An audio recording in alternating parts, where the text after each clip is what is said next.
Amado Señor, nos acercamos con agradecimiento a ti, Señor, con humildad, Señor, reconocemos nuestra necesidad de ti, reconocemos cuánto necesitamos de tu gracia para crecer, para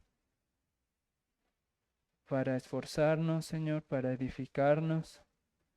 Sabemos que sin ti no somos nada, Señor, que fuera de ti, Señor, no tenemos nada, Señor.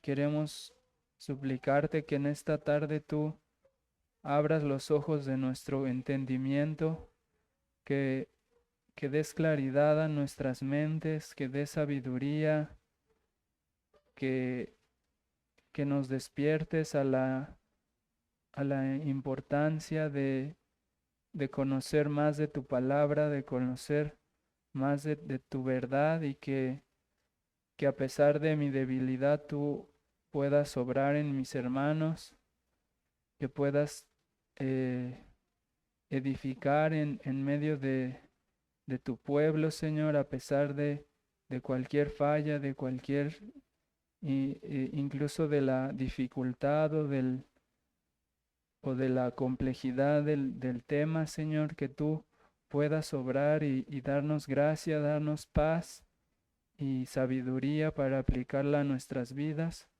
que podamos crecer con todo esto y que tu iglesia se mantenga unida en la fe, Señor. Te rogamos que nos bendigas y nos ayudes en nombre de Jesús. Amén.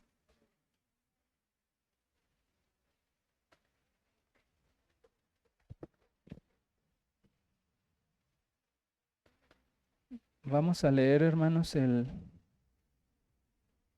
el capítulo 15, en el párrafo 1 de nuestra confesión.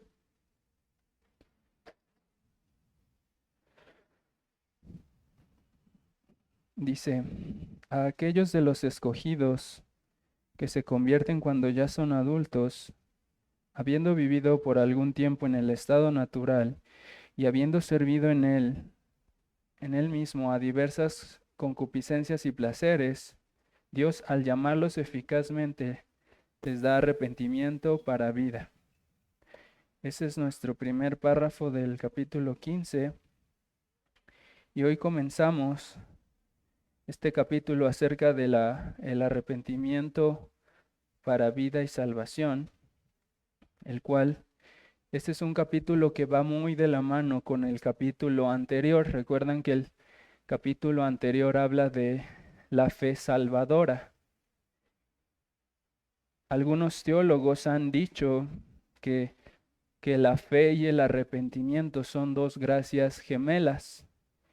Y esto es porque se trata de dos elementos que componen a la conversión. La conversión de una persona está compuesta primero de la fe y del arrepentimiento como dos cosas que van juntas y que son necesarias para la salvación. No podemos hablar de una verdadera conversión sin hablar de la fe y del arrepentimiento. Las dos cosas siempre tienen que ir juntas para que la conversión sea posible. Estas dos cosas son indispensables, que un hombre crea y se arrepienta para que para su conversión, para su salvación. Pero eso no significa que arrepentirse y creer son méritos necesarios o cosas que Dios toma en cuenta para que, para que te salve, sino que son dos cosas que están en nuestra conversión como dones que Dios nos da. Los únicos méritos que nos dan derecho a la vida y a la salvación son los méritos de Cristo que son imputados a nosotros por la fe. Pero entonces, eh, cuando decimos que la fe y el arrepentimiento son necesarios, nos referimos más bien a que son dos elementos que sí o sí tienen que estar presentes en la conversión de los pecadores. Y entonces este párrafo nos va a hablar nos va a introducir al tema del arrepentimiento después de habernos hablado de la fe. Pero este párrafo tiene ciertos retos particulares que no podemos ignorar, comenzando por el hecho de que existen diferentes posturas o diferentes formas de interpretarlo. Pues a primera vista, siendo un párrafo tan corto, cuando uno lo lee así a simple vista, parece como si su principal propósito fuera describir cómo es la conversión de aquellos que se arrepienten después de haber vivido mucho tiempo en el pecado, cuando ya son adultos. Y algunos creen que este párrafo solamente se refiere a que hay personas eh, que para ellas el momento de su arrepentimiento es muy evidente porque vivieron una vida muy entregada al pecado y ellos tienen una claridad muy grande del día en el que se arrepintieron, y a diferencia de alguien que creció en una familia creyente y que fue salvo desde muy pequeño, y ellos dicen, para ellos no es tan fácil discernir cuándo se convirtieron. Y entonces algunos creen que de eso habla exactamente este párrafo. Otros creen que, que simplemente habla de eso, de una diferencia o de una característica de la manera en la que es la conversión de ciertas personas. Y aunque eso es verdad, hermanos, eso que les dije es verdad, no creo que esa sea la forma de interpretar este párrafo, porque cuando uno lo lee no es la conclusión más natural o lo primero que uno se queda, o por lo menos lo primero que yo llego a pensar cuando termino de leer este párrafo. Entonces, la dificultad de traducir, de interpretar este párrafo tiene dos factores importantes, y el primero es que nosotros estamos leyendo una versión traducida al español, pero el texto original está en inglés, y nosotros tenemos una traducción. Y después el segundo aspecto es que estamos distanciados del contexto histórico y del contexto en el que fue escrito este párrafo. Así que por un lado está la barrera de la traducción, y por otro lado está el contexto histórico, que son los que nos pueden ayudar a tener más claridad de lo que se trata este párrafo. En lo que respecta a la traducción, hay una palabra aquí en particular que nuestra versión no fue traducida de la mejor manera, porque dice al principio del párrafo, aquellos de los escogidos que se convierten cuando ya son adultos. Pero eso no es lo que dice literalmente el texto original. Más bien debería decir algo así como aquellos de los escogidos que se convierten en edades más maduras. Esa sería una traducción más precisa, y eso nos dará una mayor claridad de lo que trata de decir este párrafo. Y yo sé que a simple vista no parece una diferencia muy grande pensar primero en los que son convertidos cuando son adultos y los que son convertidos en edades más maduras. Pareciera que no es tan relevante, pero también creo que es importante considerar el contexto histórico para saber por qué es que este párrafo está estructurado de esta manera. Si consideramos el trasfondo histórico, podemos ver con más claridad por qué usan este lenguaje los redactores de nuestra confesión. Y aquí es necesario recordar que nuestra confesión fue escrita por los hermanos bautistas, y ellos se basaron en dos documentos anteriores a ellos. El primero es lo citamos muy constantemente, que es la Confesión de Westminster, pero casi no tenemos presente que también ellos se basaron en la Declaración de Saboya. Estos dos textos fueron como los que los redactores de la Confesión Bautista tomaron para estructurar su propia confesión. Así que nosotros podemos decir que hasta este punto casi todos los capítulos que hemos estudiado siguen una estructura muy similar a la que tiene la Confesión de Westminster, la cual fue escrita por los hermanos presbiterianos. Pero este capítulo en particular, o este párrafo en particular, no sigue el orden que viene siguiendo la Confesión de Westminster. En este capítulo en particular, los redactores decidieron tomar de lo que escribieron los congregacionalistas en la Declaración de Saboya. Entonces, lo que quiero que tratemos de considerar es que tuvo que haber una razón para que los redactores escogieran no seguir el orden de los presbiterianos y más bien seguir el orden de los congregacionalistas. Y yo creo que tuvo que ver el hecho de que había debates históricos y diferencias de pensamiento y de doctrina en esa época, y por eso los bautistas se fueron o escogieron el modelo de los congregacionalistas.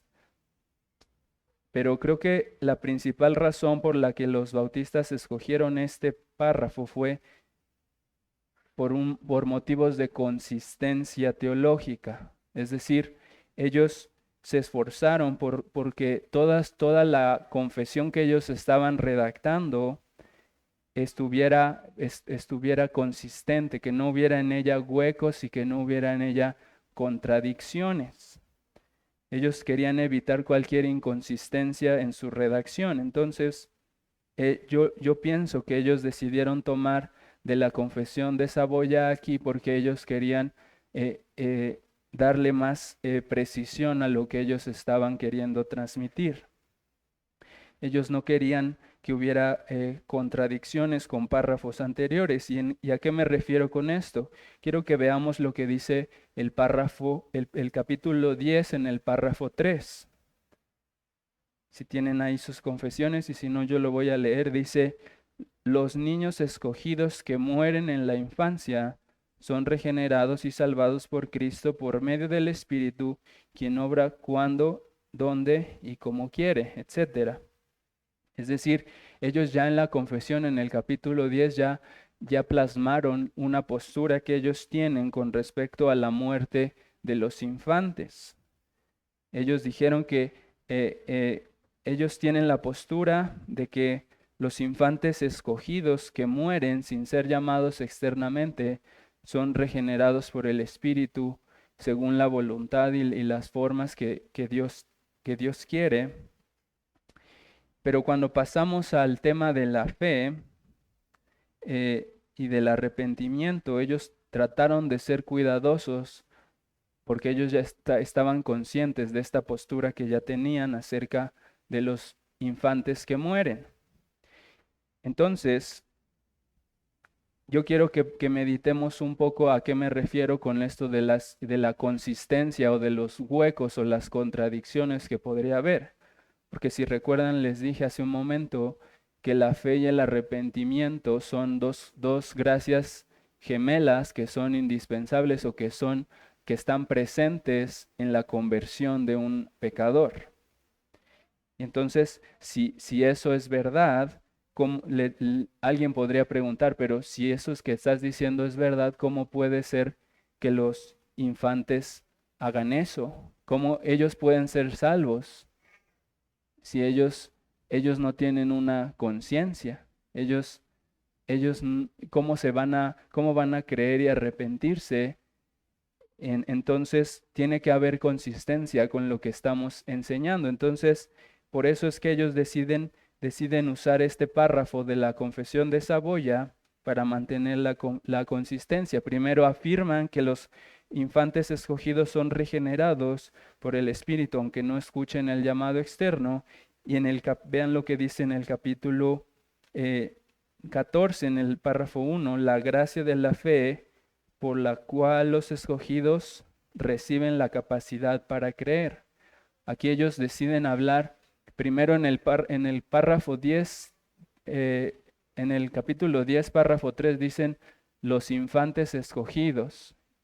Y luego dicen aquí los escogidos que reciben la capacidad para creer. Aquí están abarcando tanto a los infantes que murieron en su infancia, como a todos los escogidos. Todos los escogidos recibieron este don de la fe. Eso es lo que ellos están diciendo en el párrafo, en el capítulo 14. Están afirmando que tanto los niños que murieron en su infancia como todos los demás pecadores recibieron la fe por un don de Dios y la capacidad para creer. Entonces, eso quiere decir por implicación que cuando un infante es regenerado, o sea, un bebé que muere en esa etapa de su vida, es regenerado, junto con su regeneración recibe la capacidad de creer y recibe, por implicación también tendría que recibir la capacidad de arrepentirse. Pero objetivamente hablando, hermanos, es verdad que un bebé está bajo condenación por causa del pecado original, o sea, por el pecado de Adán y Eva. Pero si muere en ese estado en el que todavía no está consciente y todavía no es responsable de sus pensamientos ni de sus acciones, él todavía no podría decirse que tiene ningún pecado actual, no ha cometido, por así decirlo, no ha cometido un pecado actual en hechos, no ha cometido pecado como tal. De manera que, aunque en teoría el infante regenerado tiene el don del arrepentimiento, como murió antes de cometer algún pecado actual, por así decirlo, no puede considerarse no responsable de arrepentirse de un pecado que no ha cometido. Entonces, como ya era regenerado este infante, junto con su regeneración estaba incluido el don de la fe y el arrepentimiento. Y en el supuesto caso de que ese bebé regenerado hubiera podido continuar su vida, la naturaleza pecaminosa tarde o temprano iba a tener manifestación de pecado, pero como él ya era regenerado, él ya tenía la capacidad de arrepentirse. No sé si me están siguiendo hasta aquí. Entonces, en el momento en el que él hubiera pecado, supuestamente, si pensamos que ya estaba regenerado, él podría creer y arrepentirse, porque recibió esos dones en su regeneración cuando Dios lo regeneró. Y aunque suene demasiado complejo para nuestras mentes, el punto al que quiero llegar es que este párrafo, cuando comienza diciendo, aquellos de los escogidos que se convierten en edades más maduras, entonces está por implicación hablando de los que no son infantes. Aquellos de los escogidos que no son los infantes que ya hablamos antes y que ellos ya recibieron la regeneración, los que no son los escogidos infantes, los que son de edades más maduras. ¿Eso qué quiere decir? Que no solamente son los adultos, sino que eso da lugar a que puede haber un niño que ya tenga una conciencia, que ya sea responsable, que ya sepa de su pecado y que en su infancia se arrepienta y crea.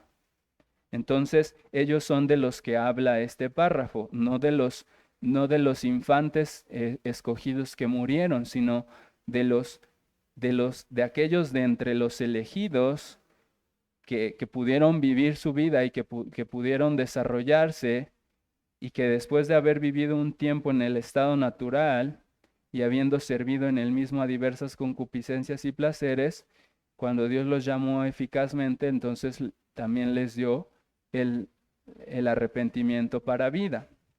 Entonces,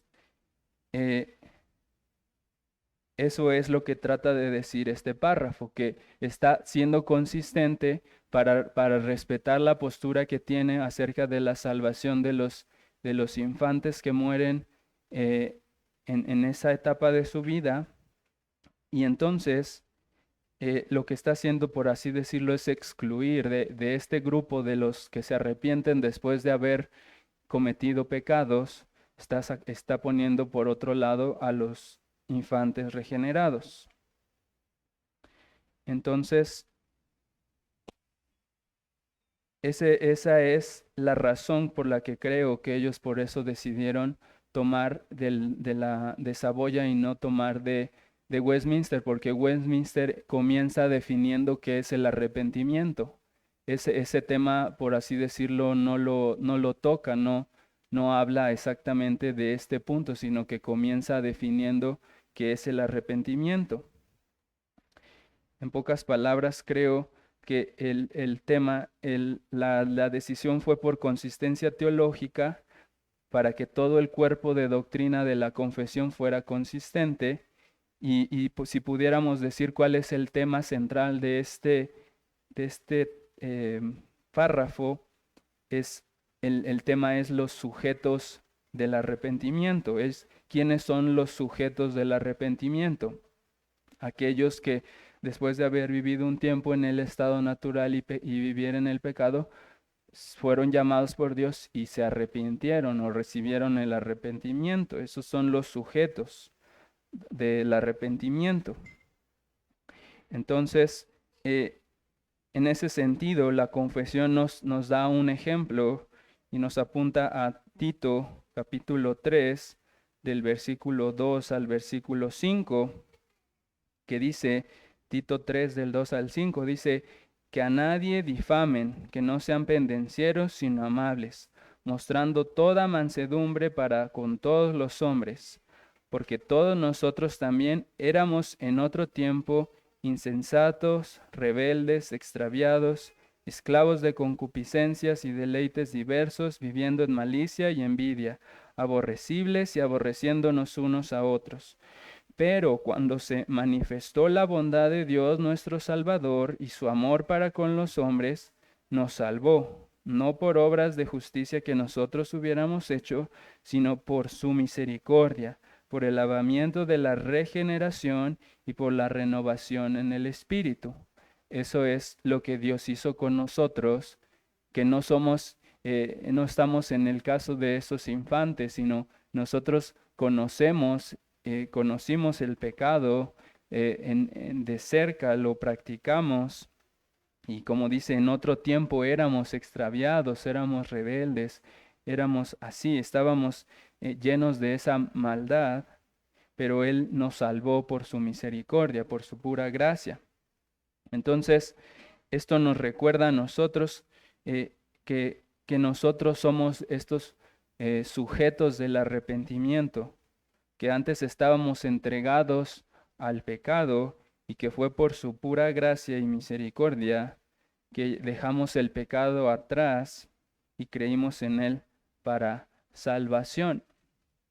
Entonces, el tema central de aquí es ese, que nosotros somos los sujetos del arrepentimiento porque hemos vivido en el pecado y pasamos a la vida por medio de la regeneración y el lavamiento del Espíritu. Y después la confesión en nuestra edición nos pone ejemplos o más bien textos como segundo de Crónicas 33 y Hechos 9 y Hechos 16, donde prácticamente vemos los testimonios de conversión o de arrepentimiento de Manasés y de Saulo de Tarso. En Crónicas 33 y en Hechos 9 vemos un testimonio así de hombres que después de haber vivido entregados al pecado se les concedió el arrepentimiento. Entonces estos pasajes simplemente nos ilustran cómo la humanidad caída se entrega al pecado por naturaleza y no puede arrepentirse a menos que Dios les conceda el arrepentimiento. Eso es lo que podemos quedarnos de reflexionar acerca de nosotros mismos, que nosotros estábamos así, entregados en otro tiempo, estábamos esclavos al pecado y no podíamos arrepentirnos y no nos íbamos a arrepentir si Dios no nos concedía la gracia de creer y arrepentirnos. Y después este capítulo se va a encargar de hablar con más detalle. Ya nos habla aquí de los sujetos del arrepentimiento, después nos va a hablar de la necesidad y la provisión del arrepentimiento. Y ya en el párrafo 3 nos va a definir qué es exactamente el arrepentimiento. Después nos va a hablar de la duración del arrepentimiento y de la extensión del arrepentimiento. Hoy solamente vimos quiénes son los sujetos. Entonces, de alguna manera, en resumen, este párrafo trata de clarificar quiénes son los sujetos del arrepentimiento, excluyendo a los infantes escogidos, porque de ellos no puede decirse que practicaron el pecado y que anduvieron un tiempo en los placeres de su carne y después se arrepintieron. No se puede decir eso de ellos porque no lo hicieron. Entonces, eso era solamente un esfuerzo por ser meticulosos en guardar la doctrina o la consistencia de la doctrina para que no se dijera después, es que si lo que estás diciendo del arrepentimiento y la fe es verdad, entonces no puede ser que los infantes sean salvos porque ellos no creen ni se arrepienten. Entonces, simplemente es por cuestión de precisión y lo segundo que nos recuerda esto es que si hoy nos hemos arrepentido, no es porque nosotros lo hicimos ni porque hubo algo bueno en nosotros, sino que por pura gracia el Señor nos concedió la fe y el arrepentimiento. Y eso sería todo, hermanos. No sé si tengan alguna duda.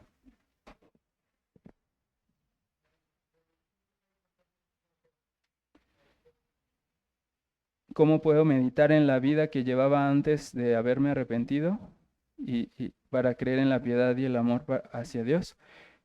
Pues yo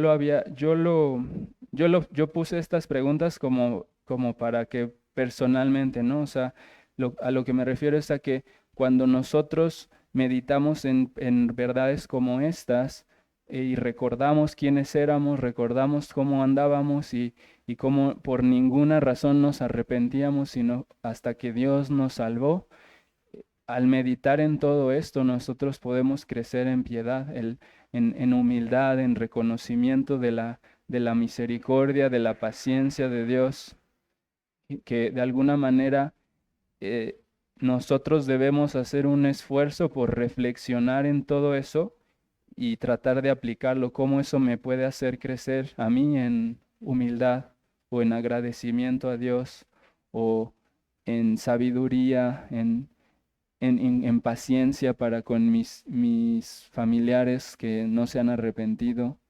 Y podría haber muchísimas aplicaciones que cada uno en su contexto particular podría encontrar. Sí, hermano. Pero hay una consistencia que Sí.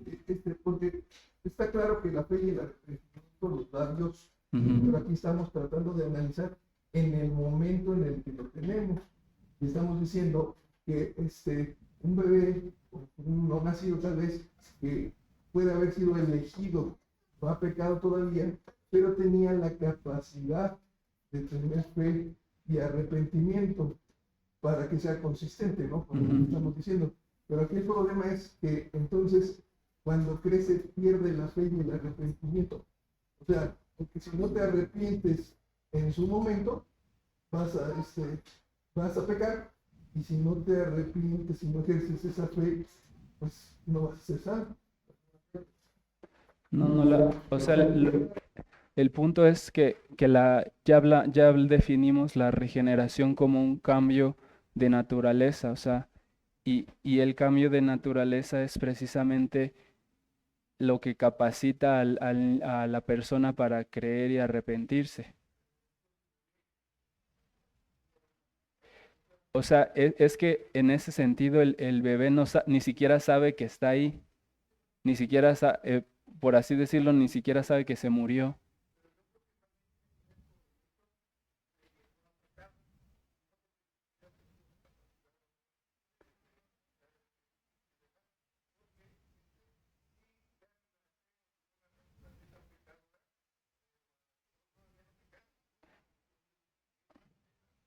Pero,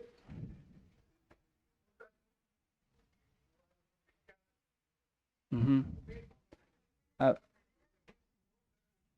a ver, no, es que el punto es que si son regenerados, se les quita esa naturaleza pecaminosa. O sea, ya no tienen ya no tienen esa tendencia al pecado.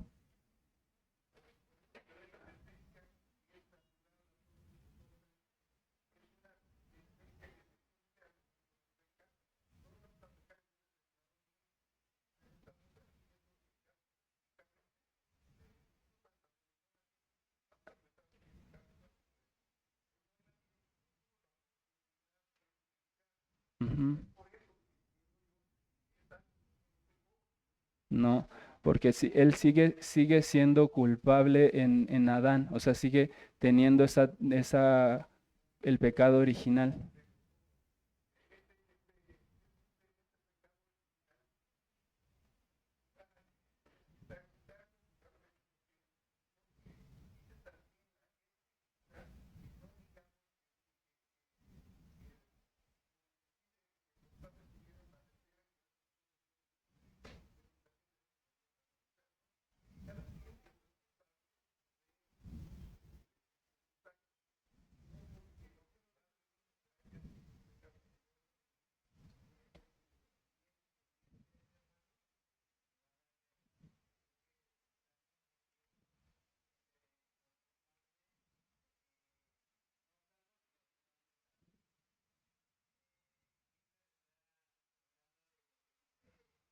Precisamente en el 3 de los infantes elegidos que mueren en la infancia. La referencia y toda la explicación que Víctor nos está dando ahorita es de la consistencia de los bautistas particulares en base a los salvos, salvos que mueren como infantes o salvos que son salvos cuando ya tienen la capacidad de ejercer el arrepentimiento y la fe. Y creo que la confusión está viendo usted a los infantes en su manera general, pero la consistencia doctrinal tiene que ver con los infantes salvos. Por eso Víctor citó 10.3 para hacer referencia a qué pasa con estos infantes salvos o estos infantes elegidos. Pero no estamos hablando de los infantes en su totalidad, sino de los infantes elegidos. Ahora, acuérdense que ahí hay dos posturas que los bautistas particulares no trataron como de definir una o la otra, ¿no? Si todos los infantes que mueren son salvos o si solamente los elegidos que murieron son salvos, eso está abierto porque los particulares no quisieron hacer una distinción muy detallada para no causar una división porque había diferencia entre ellos. Pero la consistencia doctrinal tiene que ver con los infantes elegidos que murieron, que tienen gracia para creer y para arrepentirse, y los de una edad más avanzada. Creo que la corrección es muy puntual, no habla de adultos, sino de una edad más avanzada de infante que tiene gracia para creer y para arrepentirse. Pero no confundamos eso de manera general en todos los infantes, porque si no vamos a la mejor que usted dice. No, o sea, a mí me queda claro.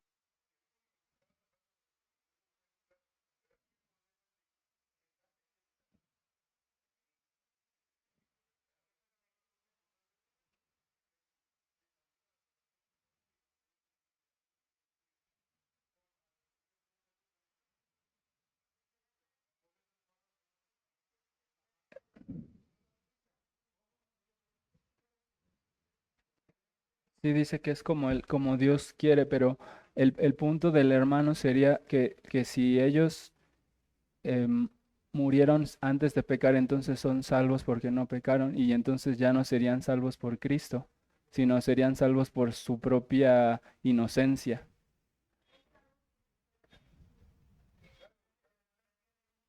pero era necesario que fueran regenerados, porque si no,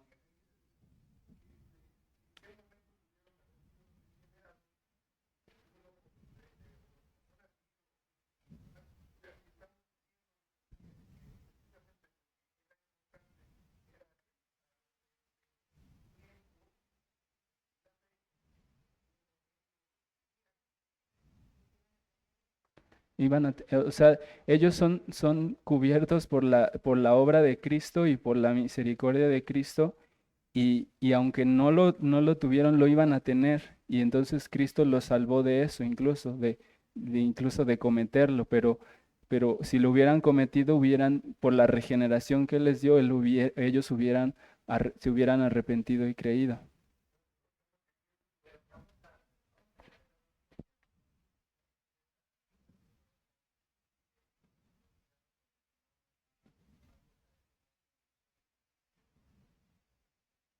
Vamos a terminar con una oración, hermano. Amado Señor, te pedimos que tú nos des ayuda, sabiduría, discernimiento, Señor, para deleitarnos en ti, en tu obra, Señor, y que nos ayudes a crecer, a entender, Señor, a ser sabios en tu palabra, Señor, y que nos ayudes a cubrir nuestras deficiencias, nuestras inconsistencias, nuestras debilidades, Señor. Ayúdanos y fortalécenos y bendícenos para tu gloria, Señor. Te lo pedimos en nombre de Jesús. Amén.